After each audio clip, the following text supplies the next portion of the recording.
নমস্কার বন্ধুরা, এডি স্টোরি চ্যানেলে আর একটা নতুন ভিডিওতে সবাইকে স্বাগত জানাই। আমার আজকের রেসিপি সম্পূর্ণ নিরামিষভাবে ঘুগনি।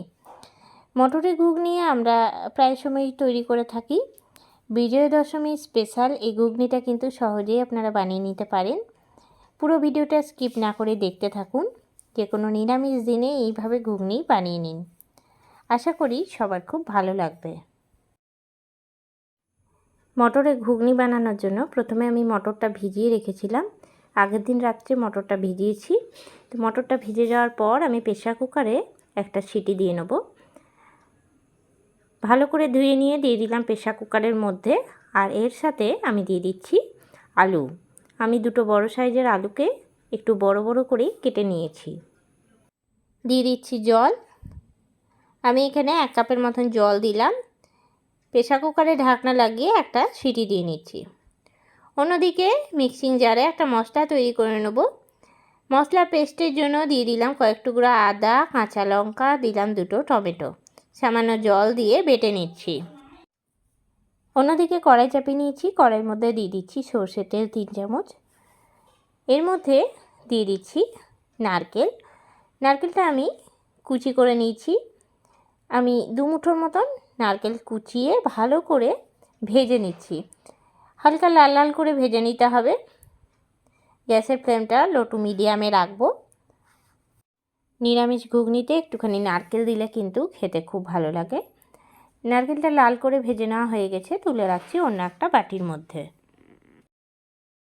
নারকেলটা ভেজে নেওয়ার পর ফোড়ন দিয়ে নিলাম। ওই তেলের মধ্যেই দিয়ে দিলাম 1/2 চামচ গোটা জিরে, একটা শুকনো লঙ্কা, 3টে ছোটো এলাচ আর কয়েক টুকরো দারচিনি। দিয়ে দিলাম সামান্য পরিমাণে হিং পাউডার।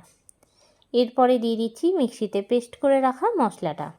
কাঁচা লঙ্কা, আদা, তার সাথে টমেটো দিয়েছিলাম।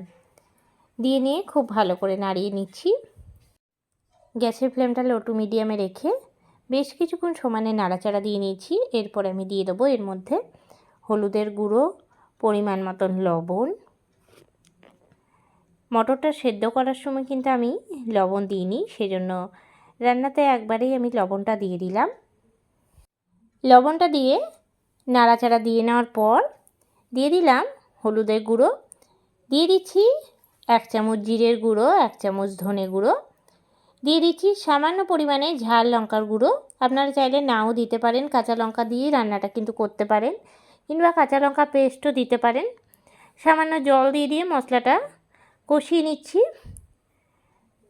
যদি সামান্য জল দিয়ে ঢাকা দিয়ে দেন তাহলে কিন্তু মশলাটা তাড়াতাড়ি কষানো হয়ে যায়। অন্যদিকে কিন্তু মটরটা সেদ্ধ হয়ে গেছে। আর মটরটা ঠিক এইরকম গোটা গোটা রেখেছি, খুব বেশি কিন্তু সেদ্ধ করিনি। একটা সিটি দিয়ে নামিয়ে দিয়েছিলাম। জলটাকে ঝরিয়ে নিয়েছি।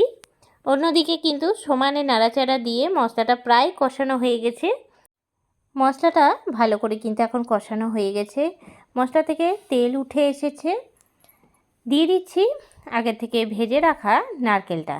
নারকেলটা দিয়ে মশলার সাথে নাড়িয়ে নিলাম।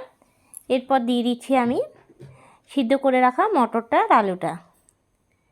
মশলার সাথে 5 মিনিটের মতো নাড়িয়ে নেব। খুব বেশি সময় কিন্তু নাড়াচাড়া দেওয়ার বা কষানোর প্রয়োজন নেই। মশলা কিন্তু খুব ভালো করে কষানো হয়ে গেছে। মটরটা দিয়ে নিয়ে ভালো করে নাড়িয়ে নিলাম। দিয়ে দিচ্ছি গরম জল। আমি এখানে 1 কাপের মতন গরম জল দিয়ে দিলাম। ভালো করে নাড়িয়ে নিলাম। দিয়ে দিচ্ছি এর মধ্যে 2 চামচ চিনি। ভালো করে নাড়াচাড়া দিয়ে দেবো একটা চাপা ঢাকা। 10 থেকে 15 মিনিট গ্যাসের ফ্লেমটা লোতে রেখে ভালো করে ফুটিয়ে নিচ্ছি। কিছুক্ষণ ফুটে যাওয়ার পর কিন্তু ঘুগনিটা অনেকটা ঘন হয়ে যাবে। আর ঠান্ডা হলে কিন্তু মটরের ঘুগনি বেশ ঘন হয়ে যায়।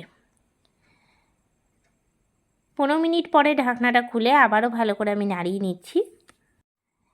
ভালো করে নাড়াচাড়া দিয়ে নিলাম। আর একটা মটরও কিন্তু গলেনি, সম্পূর্ণ গোটা গোটা আছে। আর ঘুগনিটাও কিন্তু প্রায় হয়ে এসেছে।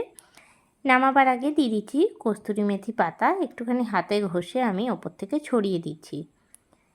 যেহেতু নিরামিষ ঘুগনি সেজন্য আমি কস্তুরি মেথি পাতা দিলাম। আপনারা চাইলে এর জায়গায় কিন্তু ধনে পাতাও দিতে পারেন।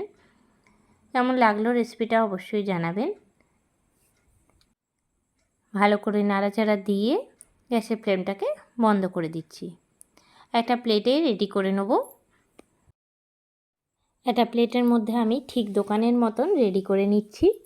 ওপর থেকে একটুখানি ভাজা গুঁড়ো মশলা, লেবুর রস আর একটুখানি সেউ ভাজা ছড়িয়ে দিলে কিন্তু একদম দোকানের মতনই ঘুগনি রেডি হয়ে যাবে। কেমন লাগলো রেসিপিটা অবশ্যই জানাবেন। আপনারা এইভাবে একবার বানিয়ে দেখুন, আশা করি খুব ভালো হবে। আজকের এই রেসিপিটা আপনাদের ভালো লেগে থাকলে লাইক করবেন, শেয়ার করবেন।